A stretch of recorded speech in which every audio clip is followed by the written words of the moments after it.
자, 지금 화면에 보이시는 이 땅이 4차선 도로에 딱 붙어 있고, 심지어는 토목공사랑 단지 내 도로 포장까지 싹 끝난 알짜배기 화성 땅입니다. 서신면이고요. 그런데 무려 네 번이나 유찰돼서 감정가의 24% 평당 180만 원대 하던 땅이 40만 원대까지 폭락했습니다. 권리 분석을 해봐도 등기부상 하자가 전혀 없는데 왜 이렇게 떨어졌을까요? 바로 개발행위 허가권과 농취증이라는 숨은 함정이 있었고요. 또 하나 찾아본다면 여기는 생산 녹지 지역이 조금 메리트가 조금 떨어졌죠. 이 땅이 왜 유찰됐는지 그리고 그 함정을 기회로 바꾸는 방법이 무엇인지 정확하게 짚어드리겠습니다.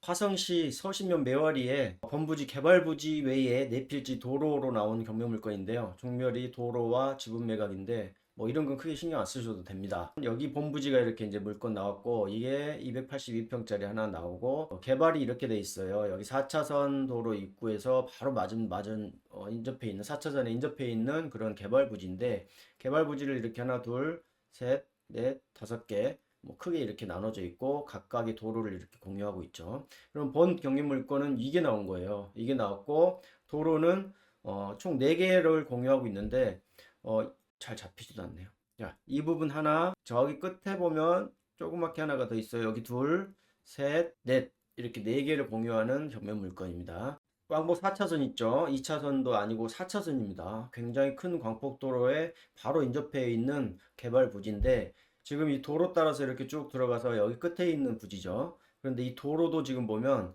보통은 이게 이제 임야이고 이렇게 개발해 놓은 땅은 여기도 다 아직 지목 변경이 안 돼서 이렇게 개발이 돼서 매매가 되거나 하죠. 그런데 이거는 최근에 경매가 나오고 나서 지목이 도로 바뀌었다고 합니다. 굉장히 중요한 이건 메리트죠. 그래서 이 부분은 도로로 그러니까 지금 차가 이렇게 로드뷰로 들어가지죠. 도로까지 여기까지 왔고 매각 물건은 범부지는 이 부분입니다. 스틸 그레이드 등으로 우수 처리까지 다 잘 돼 있고 도로까지 잘 닦여 있는 걸 볼 수 있습니다.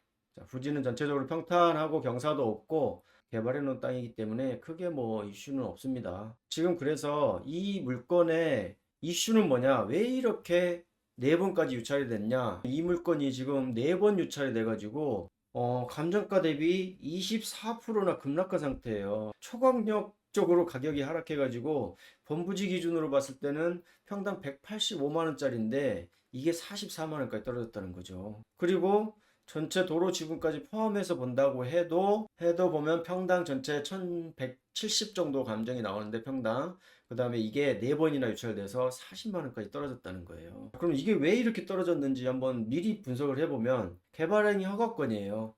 그러니까 개발행위 허가권이 있는 상태에서 지금 경매에 나왔단 말이에요. 그러면은 이 개발행위 허가권을 어떻게 내가 다시 넘겨받을 거냐, 이러한 것들을 어떻게 허가권을 넘겨받을 수 있냐, 이런 협상력이라든지 현장 사업이라든지 이런 것들이 어렵기 때문에 쉽게 들어오지 못하는 상황으로 보입니다. 그리고 두 번째는 좀 이따 말씀드리겠지만 보통은 이런 데가 용도 지역이 계획관리 지역 아니면 자연녹지 지역이거든요. 근데 여기는 생산녹지 지역이에요. 이 초록색 부분이 생산녹지 지역입니다. 이렇게까지가.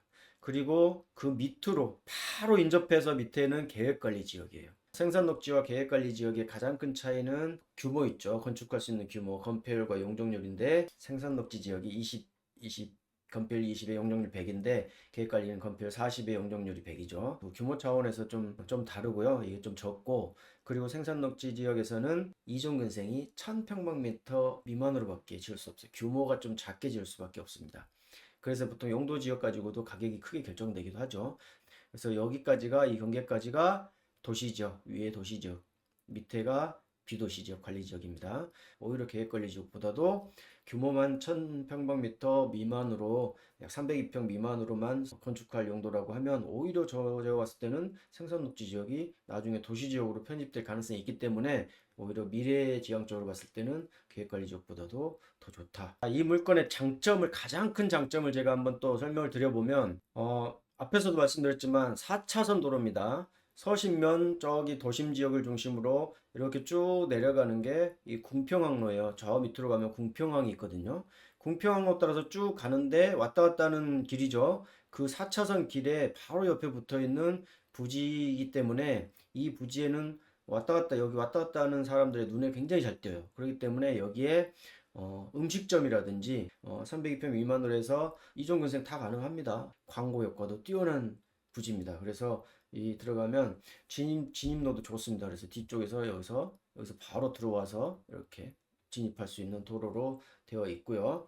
단지 내 도로가 네 필지죠. 우리 이제 저기 본부지 한 필지하고 단지 내 도로, 사실 여기 두 필지가 메인이고 이쪽에는 짜투리 또 두 필지가 있긴 했어요. 어차피 다 나온 거니까 구매는 해야 되고요. 그다음에 그 전체 도로로 해가지고 네 필지인데 총 39평이에요. 도로 지분이. 도로 전체가 39평이 아니고 도로에 대해서 이 경매 물건에 나온 지분이 또 통용할 수 있는 권리죠. 지분이 39평까지 포함돼서 나왔다는 거. 그래서 전체적으로 봤을 때 정도의 지분이 됩니다. 전체 면적에 비해서. 이거 토목공사는 제가 봤을 때 21년 10월부터, 자, 21년 9월 이렇게 봤더니 개발이 안 돼 있죠. 22년 6월, 22년 6월에 가니까 벌써, 와, 이때는 더 완벽하게 돼 있네. 풀이가 없어지니까 굉장히 뭐가 좀 있어 보입니다. 나중에 그래서 이거 매매할 때도 이런 식으로 좀 다듬어서 매매를 하면 충분히 또 이렇게 시각적으로 좋은 효과를 발휘할 수 있죠. 그럼 어떤 하자가 있을까? 이렇게 많이 떨어진 이유를 제가 계속 분석을 해봤는데 하자가 딱히 뭐 있을 만한 게 없어 보여요. 아무리 하자를 그냥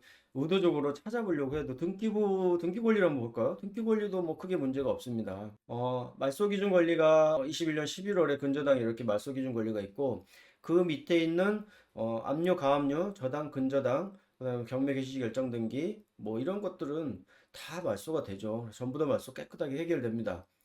다만 그런데 선순위 지상권이 있네요. 근데 말소라고 돼 있는데 말소 동의서가 제출돼 있다고 이렇게 나와 있습니다. 말소 동의 보통 이런 경우는 은행이 근저당을 설정을 하면서 지상권 그 위에 건물을 못 짓게 해서 좀 가치를 보존을 하기 위한 그런 조치가 되는데요. 그 지상권을 같이 설정하는 거이기 때문에 이런 것들은 신청 채권자가 돼 있죠. 이게 은행입니다. 이게 이제 은행이 같이 했던 거를 같이 말소해 주겠다. 그래서 그래야 이제 입찰자들이 많이 들어올 거니까 은행에서 입장에서는 이런 것들을 자꾸 홍보를 합니다. 아무 문제 없으니까 지역가에 좀 들어와 달라. 뭐 그런데 지금 내부에나 떨어져서 24%까지 떨어져 있죠. 도시지역이고 생산녹지 지역입니다. 생산녹지 지역 자체가 도시지역이죠. 토지거래 허가구역이 있는데 이거는 외국인 대상으로 요즘 많이 이렇게 지정을 했죠. 단독 다가구 뭐 이런 것들 지을 때 외국인 대상으로 허가를 받아다.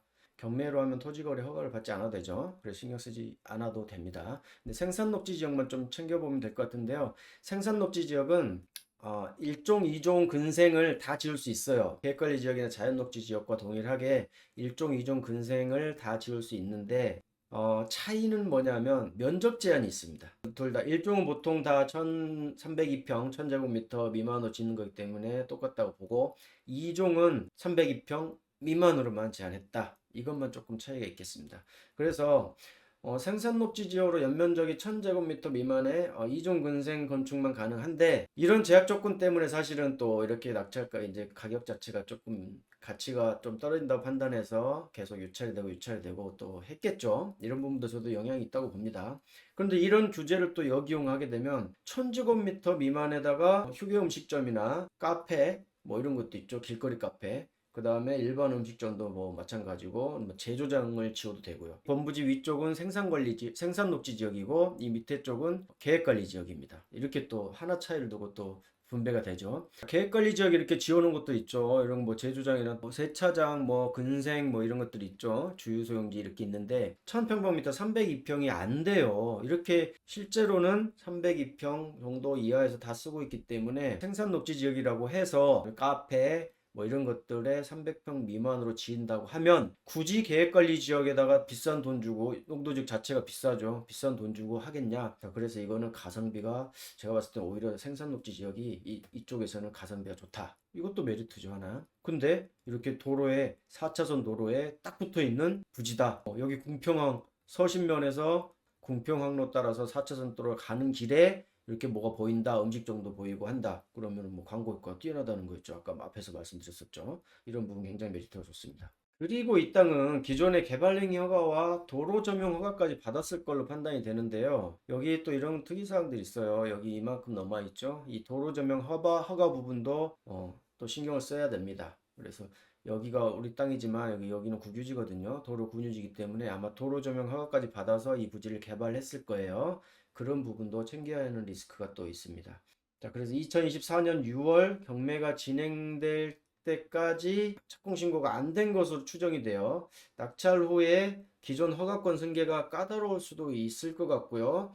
직권 취소하고 재허가를 받아야 할 가능성이 높으므로 화성시청 담당 부서에 사전에 확인하는 게 또 필수가 되겠습니다. 그리고 본부지 282평이 농지죠. 농지이므로 농취증 발급이 또 필수일 거고요. 이미 토목공사가 되어 있는 상태이기 때문에 원상복구 명령 없이 농취증 발급이 또 가능한지 아니면 또 원상복구를 해야 되는지 이런 사전에 철저히 검증해야 매각 불허가로 인한 보증금 몰수를 또 피할 수가 있습니다.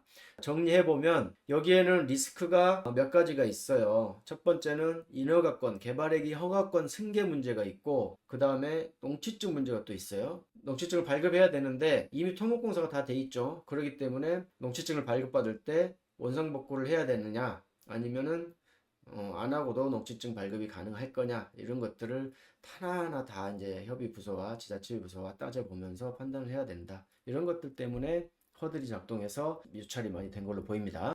자, 오늘 살펴보신 화성시 토지 평당 40만 원대라는 놀라운 가격에 토목공사까지 끝난 정말 매력적인 물건이었습니다. 농취증 문제나 개발행위허가 취소 후 재허가 같은 이런 복잡한 인허가 이슈들이 얽혀있기 때문에 일반 입자들은 감히 접근하기 좀 힘들기 때문에 여기까지 유찰이 된 것으로 판단합니다. 이 모든 이슈를 안전하게 해결할 수 있는 명확한 솔루션과 출구 전략을 이미 다 마련해 두었습니다. 다 해결해 드립니다. 공개된 유튜브 영상에서는 저희에게 정식으로 의뢰 주시는 고객님들의 이익 보호를 위해 그 핵심 해결책을 전부 말씀드릴 수는 없다는 점 널리 양해 부탁드리고요. 리스크를 완벽하게 지우고 안전하게 수익을 내고 싶다면 언제든지 SBR 대표에게 컨설팅 의뢰 남겨주시기 바랍니다. 감사합니다.